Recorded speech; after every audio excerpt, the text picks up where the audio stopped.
At sa ibang balita, naghain ng diplomatic protest ang Pilipinas at China laban sa isa't isa.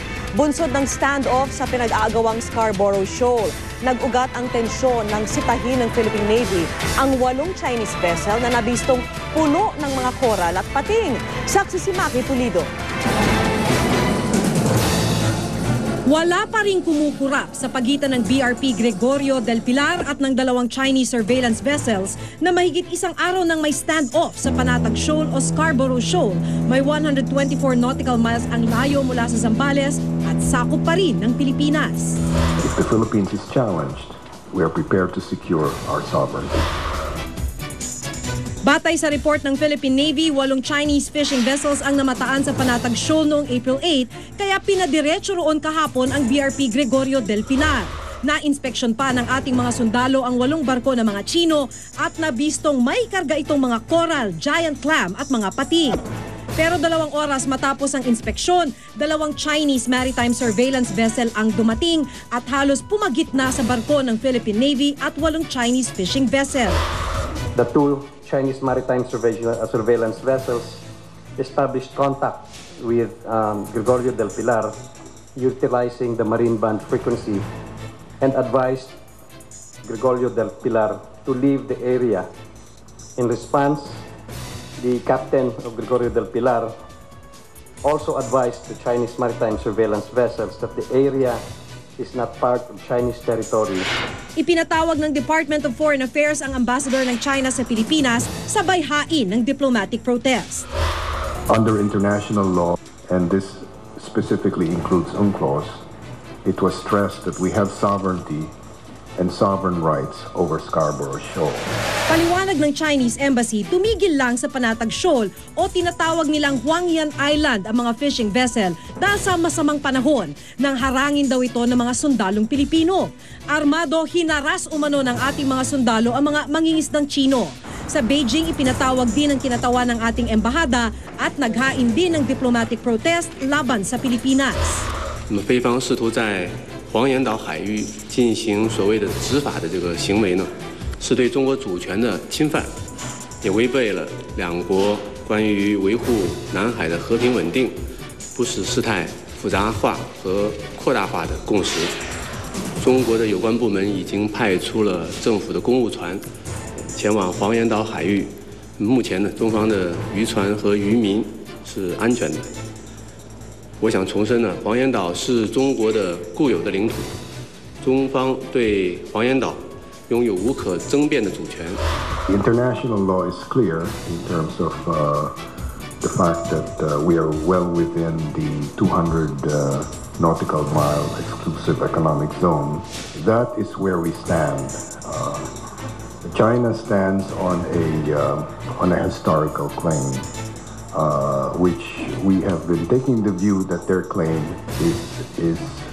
does not have basis.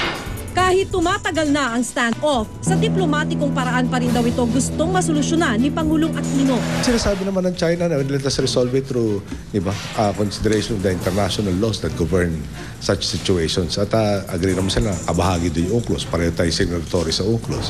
Wala naman siguro makikinabang magkakaroon ng pagdanak-mandas ka dyan. Ngayong hapon, muling nag-usap ang DFA at ang Chinese ambassador. There's a real challenge for us in terms of our agreement to keep on talking today. And we resolved to seek a diplomatic solution to the issue. Ako si Maki Pulido, ang inyong saksi. Samantala, nakauwi na ng Pilipinas ang 8 tripulanting Pilipino na nailigtas mula sa mga piratang Somali na bumihag sa kanila. Gayunman, hindi pa rin lubos ang kanilang saya dahil 2 sa kanilang kasamahan ang nasawi. Saksi si Ivan Mayrina. Magkahalong saya at lungkot ang nararamdaman ng 8 Filipino seafarers na ito sa kanilang pagbabalik bansa. Kabilang sila sa crew ng MV Eglantine na hinajak sa southwestern coast ng India at kalaunay ni rescue ng Iranian Navy. Masaya silang buhay na masisilayan ng pamilya matapos ang isang linggong pagkakabihag sa kamay ng Somali pirates.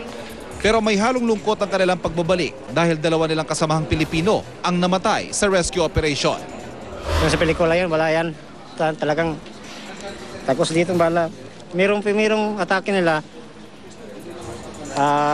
Talagang ataking Marinig namin yung daan ng apoy sa ulo namin, sa dito. Inisip mo ba na mapupuri ka pa sa sitwasyon na yun?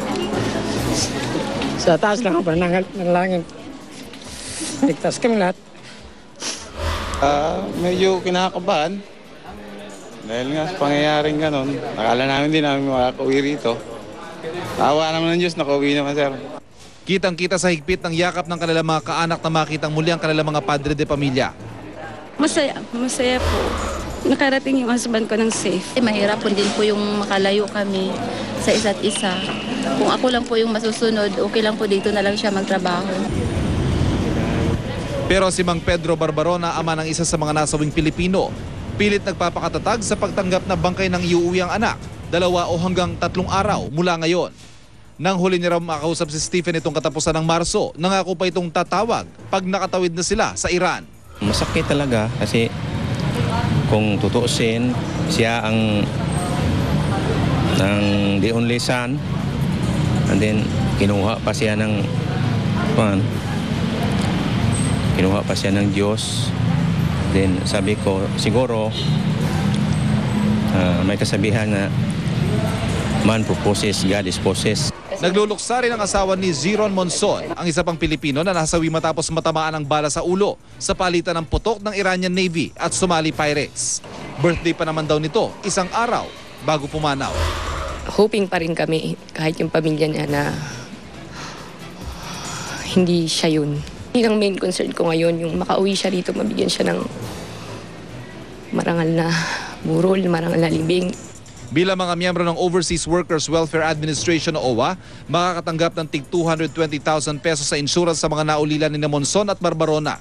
Isa sa ilalim din sa counseling ang kanilang pamilya. Tomorrow, magkakaroon tayo ng stress debriefing, magkaroon tayo ng psychosocial counseling. Napaka-importante kasi na mag-undergo muna sila nitong debriefing na ito. Ako si Ivan Mayrina, ang inyong saksi. Samantala, may tumama ng 1 metrong tsunami wave sa western coast ng Sumatra, Indonesia, kasunod ng malakas na lindol.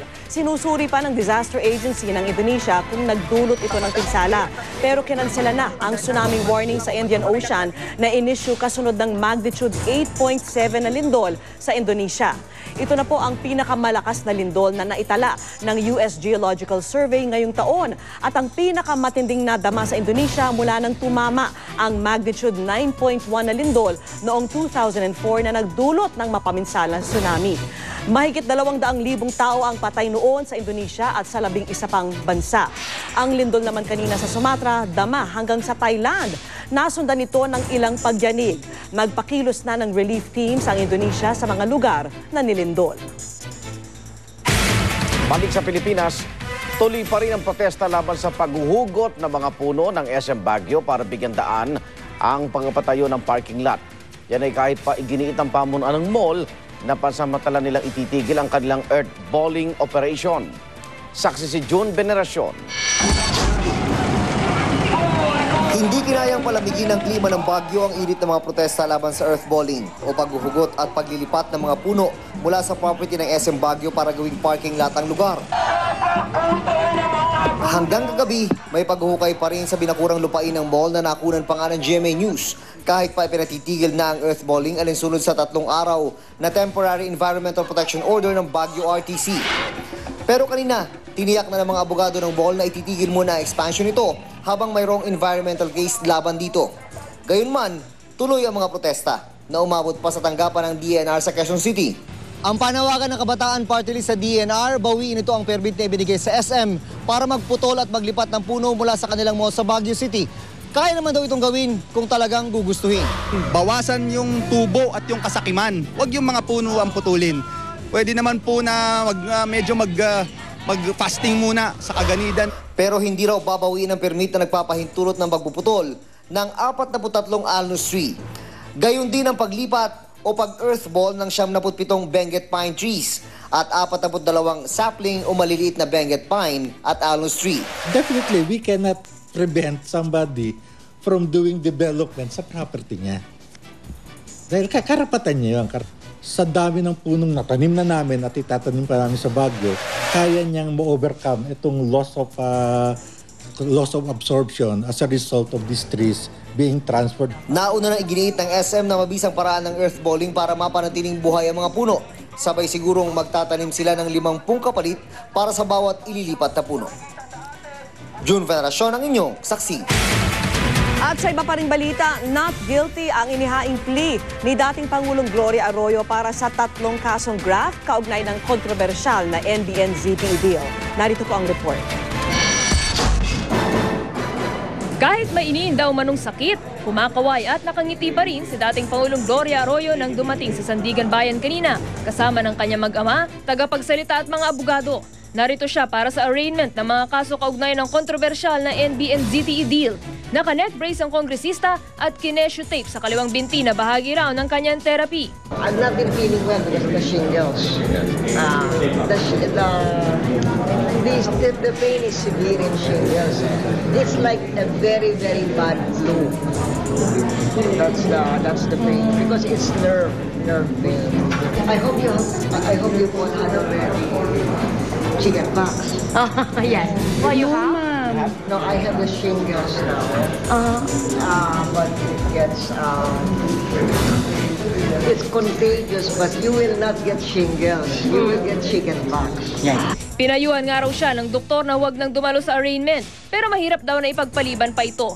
Not guilty ang inihaing plea ng dating Pangulo sa kinakaharap niyang 3 kaso ng graft. Ang mga kapwa-akusado niya sa isa sa 3 mga kaso na sina Atty. Mike Arroyo at dating COMELEC Chairman Benjamin Abalos, not guilty plea rin ang inihain. Hindi naman nakadalo ang isa pang akusadong si dating DOTC Secretary Leandro Mendoza na nagka-mild stroke kamakailan. Itinakda ang kanyang arraignment sa May 14. Sa June 4 naman gaganapin ang pre-trial conference. Habang hinihintay yan, ipagpapatuloy raw ni Congresswoman Arroyo ang pagsusulat ng kanyang memoirs. Right now, I'm writing about the social bias. I'm writing about the housing, how we kept the price of gasoline from going too high in spite of the fact that the world prices were higher than now. Umaasa naman ang palasyo na magiging patas ang Sandigan Bayan sa pagdinig sa mga kaso ng dating Pangulo. We expect the Sandigan Bayan to be fair. So we are asking the people to continue to monitor the case. Para sa saksi, Trisha Zafra, nag-uulat. May nagmamatsyag daw sa mga galaw ni Chief Justice Renato Corona. Yan ang inilahad ng punong maistar sa kanyang talumpati sa Batangas kanina. Buong araw daw na may nagsasurveillance sa kanyang bahay, lahat din daw ng kanyang telepono ay nakatap. Di naman tinukoy ni Corona kung sino ang nasa likod dito. Nagpahayag naman ng pagsuporta sa punong maestado ang ilang hukom sa kanyang probinsya. Sa tingin naman ni Pangulong Noynoy Aquino, tila marami raw naiisip na kwento si Corona na pwede umanong pampelikula. Ang simple sagot talaga sa pagdadasal ko si Chief Justice, namin niyang naiisip na yung talagang maganda ho yan pag gagawa tayo ng action film o ibang drama. Pero medyo divorce po yan sa tunay na buhay. Ang ating bahay po ay under 24/7 surveillance. Ewan ko kung sino yung mga tao na. Siguro binabantayan kung anong oras ako maalis, kung anong kotse ang dala ko, kung anong oras umuwi, yung mga bagay na gano'n. Saksihan mamaya. Generation charge sa Meralco tataas ngayong Abril. Ilang Pilipinang beauty queen nagbigay ng kanilang opinyon sa desisyon ng Miss Universe na tumanggap ng mga transgender candidate. Operasyon kontra kuto sa Caloocan, tampok sa barangay Saksi. Huwag bibitiw! Sama-sama pa rin tayong magiging saksi.